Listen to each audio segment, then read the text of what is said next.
Welcome to HueLike vlog.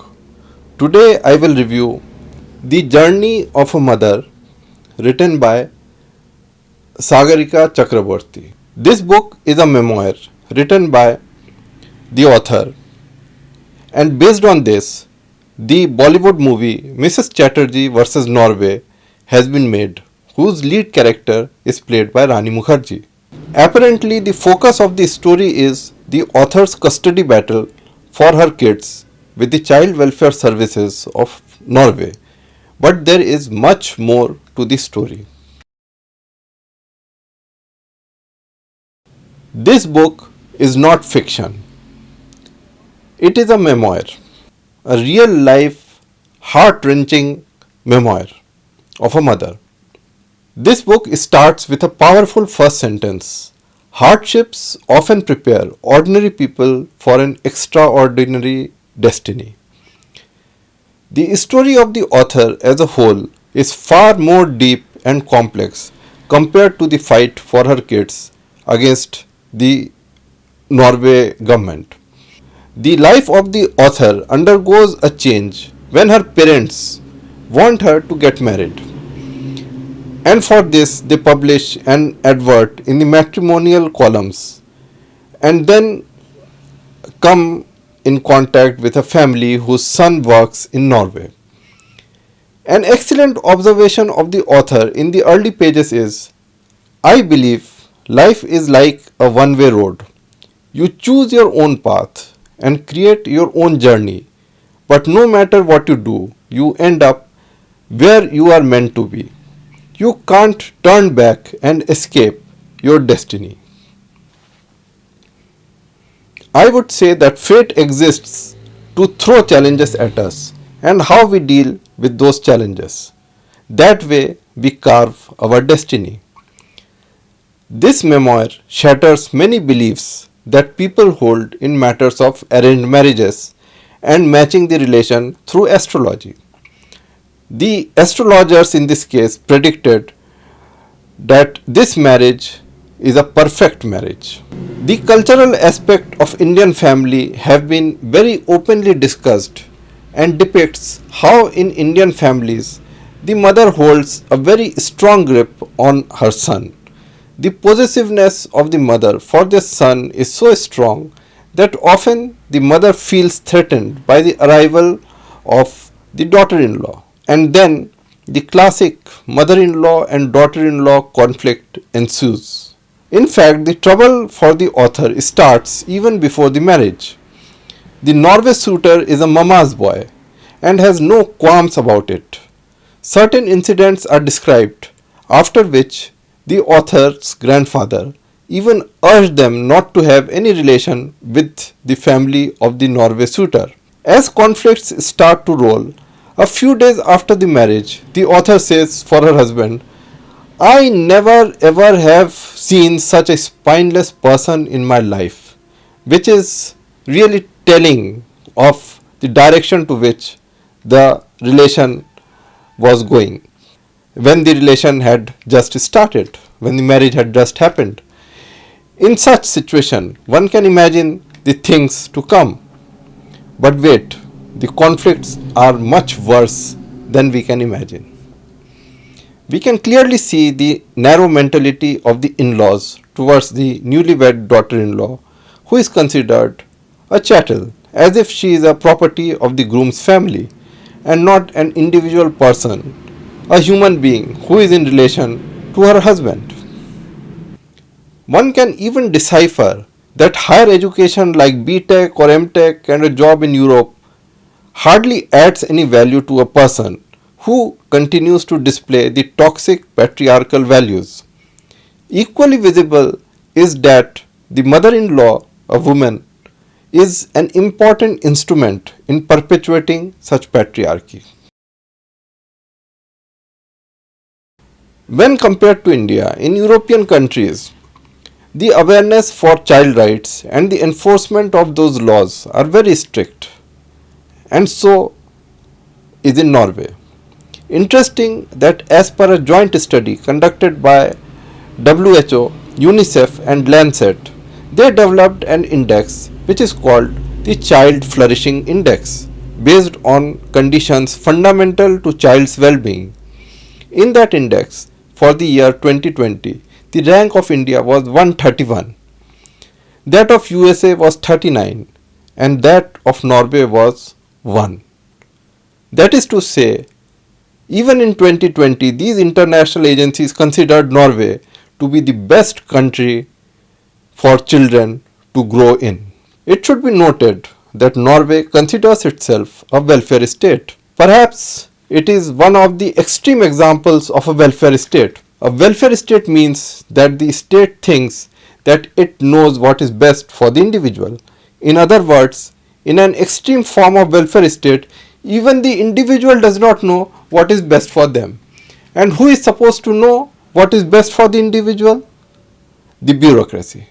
Because in the end, at the ground level, the state, all the laws are enforced by the bureaucracy. To give an example, if suppose in an Indian situation, a teacher and an Anganwadi worker are assigned a task to evaluate your relation with your infant, and they come and sit in your house for few hours, for some days, and make observations to give a report, then in whose favor will that report be? In my understanding, a bureaucracy works only for itself and its bosses. A bureaucracy never works for the people. Each paper and each file is power. Will a bureaucrat give a clean report and lose their file? Without the file, a bureaucrat is powerless. And so is the child welfare system in Norway. There are many cases of abuse of the system. Many cases are mentioned in this book, and many more you can find on the internet. In this given situation, when there is no compatibility between the couple, the children suffer, and when the author is having a hostile husband, one can predict many of the outcomes. For example, as the author says, she wanted her kids to be enrolled in a British school, but her husband refused and forced the children to attend the government school of Norway, which is free of cost, and there obviously the teachers are also part of the bureaucracy. Then later on, when the kids are taken away by the child welfare services of Norway, the husband refuses to engage a private advocate and prefers the one that is provided by the state. The situation goes from bad to worse. As it is said in Hindi, "Aa bail mujhe maar."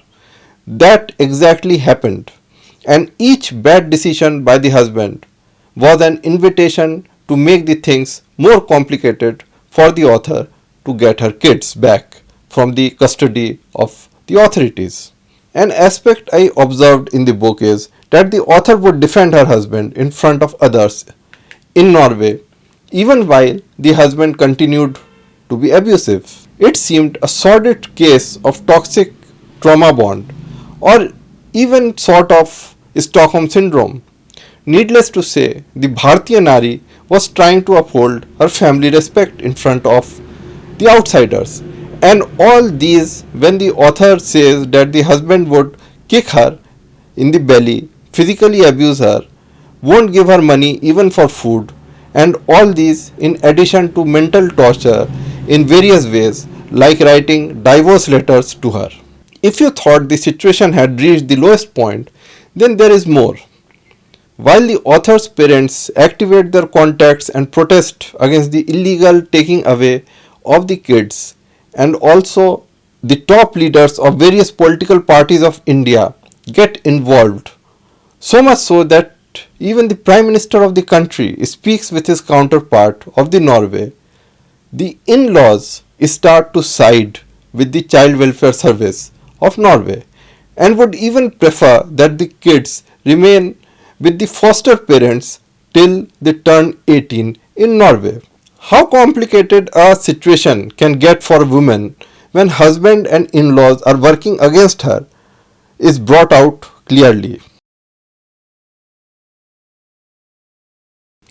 After diplomatic interventions, the kids are finally released by Norway with the condition that the kids shall remain in the custody of the unmarried brother-in-law who was in his 20s. Even after returning to India, the in-laws are trying to hold on to the kids as a chattel and even contemplating sending them back to Norway. Can you imagine the kind of things the author had to undergo?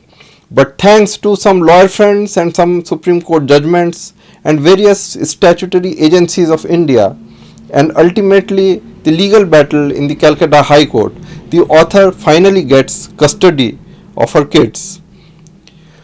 This is a roller coaster of a sordid life situation that the author endured and emerged victorious from all odds. The author mentions her deep belief and surrender to God that helped her through the trying times. This book is really a journey of a woman, not just a mother, through life, and not just her battle versus Norway, but also a battle versus husband, versus in-laws, versus bureaucracy, versus partisan journalists, versus unscrupulous NGOs, and all these while wading through the biases of a patriarchal society which is hell-bent to prove her a psychological case unfit to take care of her kids. I only hope that the Bollywood movie depicts this memoir in a sensitive and empathetic manner and not use the sordid elements of the author's life as a masala for popular consumption.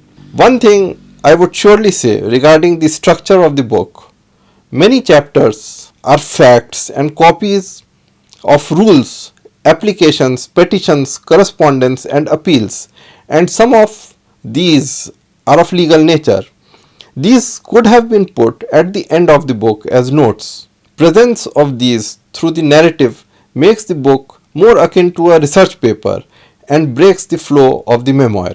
In conclusion, I would say it is an act of bravery that the author has written her life in such an open and vulnerable manner.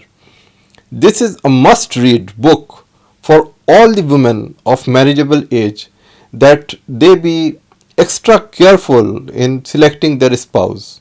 This is also a great book for people to read and reflect on as to how they have treated their near and dear ones through various phases of life. This book is highly recommended. I thank you for watching this presentation.